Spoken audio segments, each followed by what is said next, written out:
जय विष्णु भगवान, जय लक्ष्मी माता, जय विष्णु हरि, जय दामोदर दास राय जी। मैं एक कार्तिक चतुर्दशी के व्रत कथा सुनाने जा रही हूँ। कार्तिक मास में जो चतुर्दशी व्रत होती है, वही चतुर्दशी व्रत के कथा सुनाने जा रहे हैं। इस कथा को पूरा सुनिए और रहस्य जानिए। जय दामोदर दास श्री विष्णु हरि। एक ब्राह्मण थे। उनको दो कन्या थी। वो जो ब्राह्मण थे वो गांव में पूजा पाठ करवाते थे और पूजा पाठ करवा के और अपना जीवन व्यतीत करते थे। वो जो ब्राह्मण थे वो बहुत गरीब ब्राह्मण थे। उनका रोजी रोटी सिर्फ पूजा पाठ ही था। उनका घर में कोई धन संपत्ति विशेष नहीं था। और दो कन्या थी। तो जो दो कन्या थी वो छोटी छोटी थी।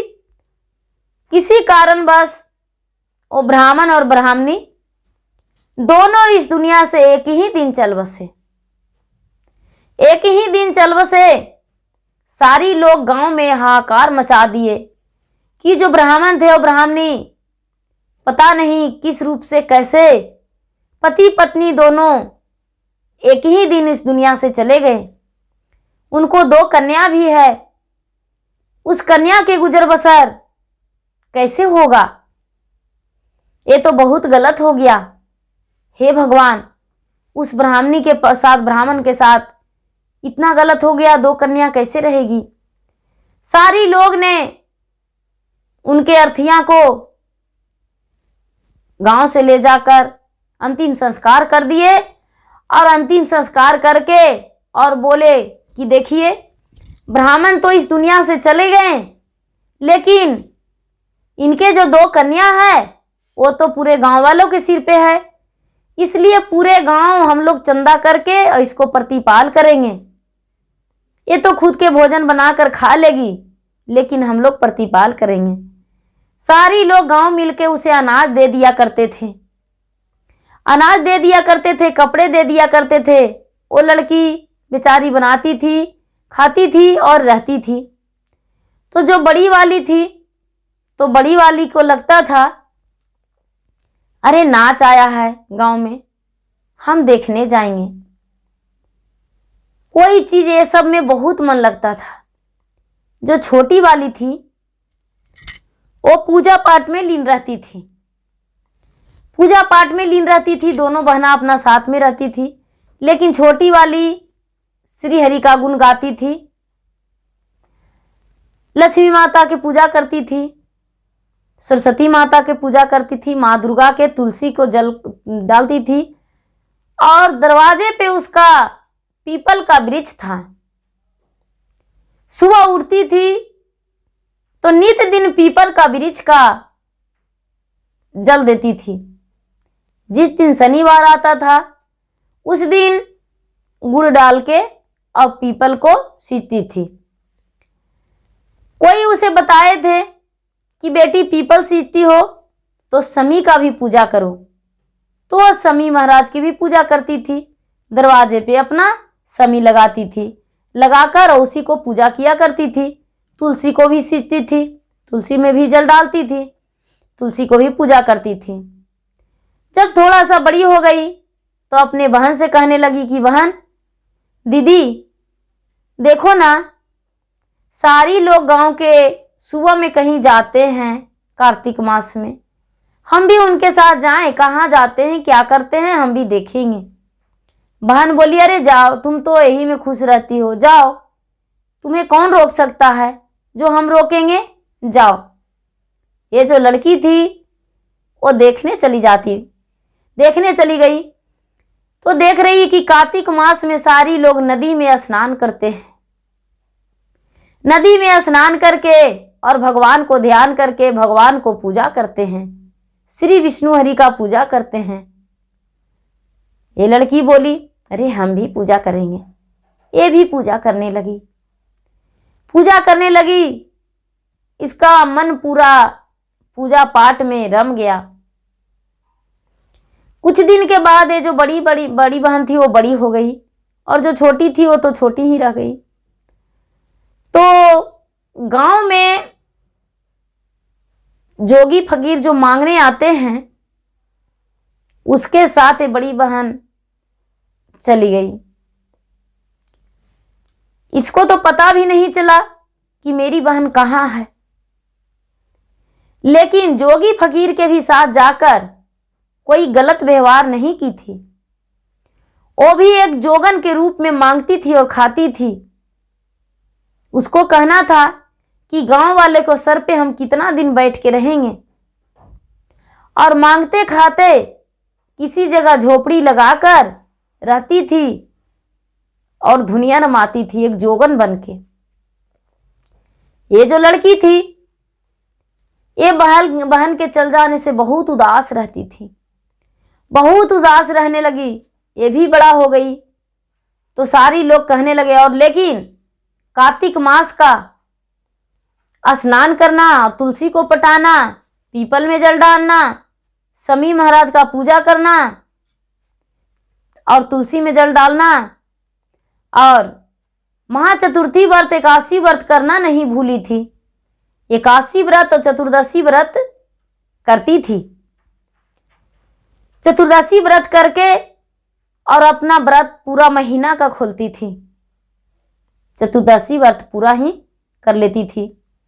धीरे धीरे सारी गांव वाले बोले कि देखिए वो ब्राह्मण की जो कन्या है वो तो बड़ी हो गई है, उसको शादी करना अब हम लोग का उचित है।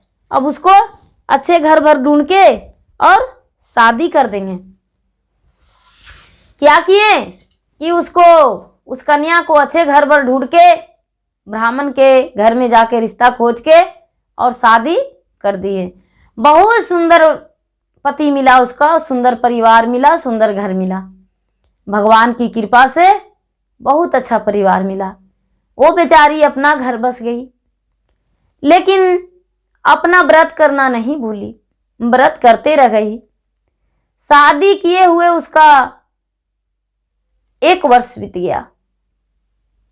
वो बहन का आस नहीं तोड़ी, बहन का आस लगाई हुई बैठी थी कि हमको बहन आएगी। 2 वर्ष बीत गया, फिर भी बहन का आस लगा बैठी थी। 3रा वर्ष बीत गया, 4था वर्ष बीत गया। जब 5वां वर्ष बीत गया तो एक दिन, जिस दिन ये महाचतुर्थी व्रत की थी और भगवान को कह रही थी कि हे विष्णु हरि, हम यदि आपको सच्चे मन से पूजा किए होंगे तो मेरा बहन से मिलवा दीजिएगा आप, और नहीं तो सच्चे मन से आपका भक्ति नहीं किए होंगे मुझे बहन से नहीं मिलवाइएगा। हे विष्णु हरि, मुझे मिलवा दीजिए अपना बहन से। हम चाहते हैं कि मेरे बहन मेरे पास आ जाए, मेरा बहन से मिलवा दीजिए। इसका पुकार को सुन लिए भगवान, इसका पुकार को सुन लिए। और इसको जो बहन थी और ये लड़की भगवान को जल डाल रही है, तुलसी पर जल डाल रही है और देख रही है कि जहां पर भी हमारे बहन है, गंगा के तट पे झोपड़ी लगाई हुई है, गंगा के तट पे पूरा सबका झोपड़ी लहर रहा है, हमारा बहन का भी झोपड़ी लहर रहा है। ये तुलसी पे जल छिट रही है इसको जो, और बोल रही है, हे श्री विष्णु हरि, हे श्री विष्णु हरि, मेरा बहन को मिला दीजिए, मेरा बहन को झोपड़ी को बुझा दीजिए, हे श्री विष्णु हरि।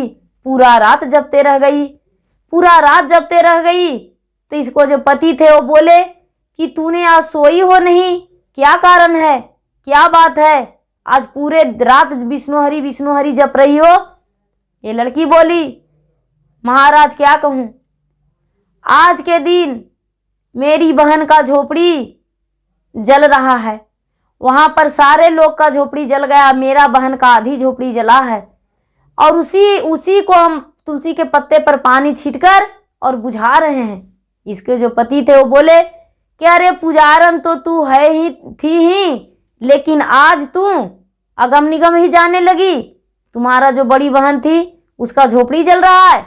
बोले हाँ, मेरा बड़ी बहन का झोपड़ी जल रहा है। बोले ठीक है, देखते हैं हम अपना नज़र से, कहाँ है तुम्हारी बहन? बोले गंगा के तट पर है महाराज, आप जाइए गंगा के तट पे। ये जो उसके पति थे वो चले गए गंगा के तट पे, और जब गंगा के तट पे गए हैं तो देख रहे हैं कि सचमुच में सबका झोपड़ी जला हुआ है, और एक झोपड़ी आधा जला हुआ है, आधा जला हुआ है। वहां पे एक लड़की जो है वो आंसू गिरा रही है, रो रही है। इसको बोले कि आप यहाँ क्यों रो रहे हैं?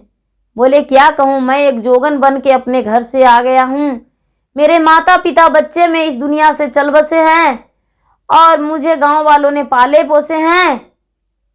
घर से हम निकल गए थे कि एक जोगन बन के मांगेंगे खाएंगे, इसीलिए हम यहाँ पर रो रहे हैं, मेरा घर जल गया। बोले चलिए, आपकी बड़ी जो छोटी बहन है उसका पति हैं हम, आपको पुकार रही है, खोज रही है। चलिए, भगवान से रोज जाप करती है, भगवान से रोज प्रार्थना करती है कि हे भगवान आप मुझे दर्शन दिलवा दीजिए, बहन से मिलवा दीजिए। चलिए, ये लड़की जो थी आने को लिए तैयार हो गई, आने को लिए तैयार हो गई, अपने बहन के घर आ गई। बहन के घर आ गई तो सुबह के दिन पूर्णिमा पड़ा। पूर्णिमा के दिन बहन आई। रात चतुर्थी के दिन, जो जिस दिन चतुर्दशी होता है उसी दिन रात में इसका झोपड़ी जला। सुबह में पूर्णिमा के दिन ये वापस अपना बहन के घर आ गई। जब बहन के घर आ गई तो बहन बोली आज तो हम ब्राह्मणों को जुनार जमाएंगे, और जुनार जमाएंगे उसी समय में तुम्हारे लिए हम भगवान से कुछ मांगेंगे।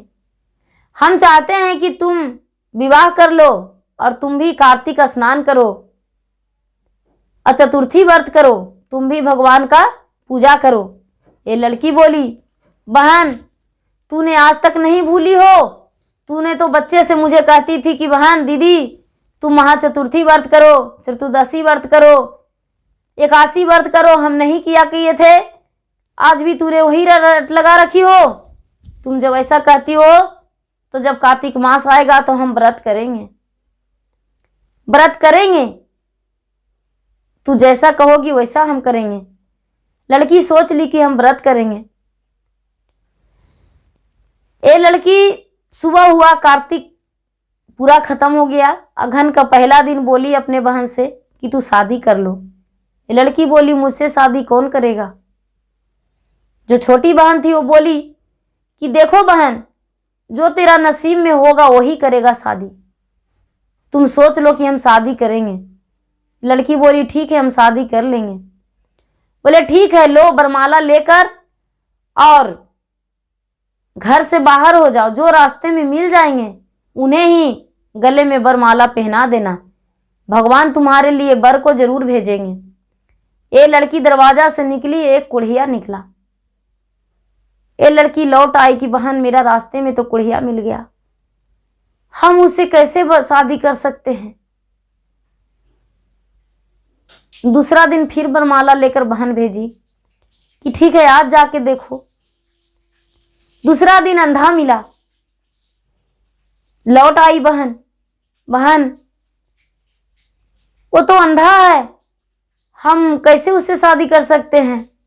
बोले ठीक है। तीसरा दिन जाओ। तीसरा दिन दोनों पैर से लंगड़ा था, उसके साथ वो मिला, फिर लौट आई। चौथा दिन फिर बरमाला लेकर गई थी, इतना मतलब अंधा भी था, कोढ़िया भी था, लूला भी था, लंगड़ा भी था, वो मिला। बहन बोली उसी के गले में तुम्हें माला डालना होगा। ये लड़की उसके गले में बरमाला डाल दी। वो बोले, जो कुड़िया थे वो बोले कि आप मेरे गले में क्यों बरमाला डाल रहे हैं, मेरा तो नहीं पैर है, नहीं हाथ है और नहीं आँख है, हम नहीं चल सकते हैं, नहीं कमा सकते हैं, तो मुझे बरमाला क्यों डाले। ये बोले कि देखिए हमने बहुत पाप किए हैं, हम अपनी छोटी बहन को त्याग कर और चल गए थे जोगन बन के। हम जोगियों के साथ चले गए थे।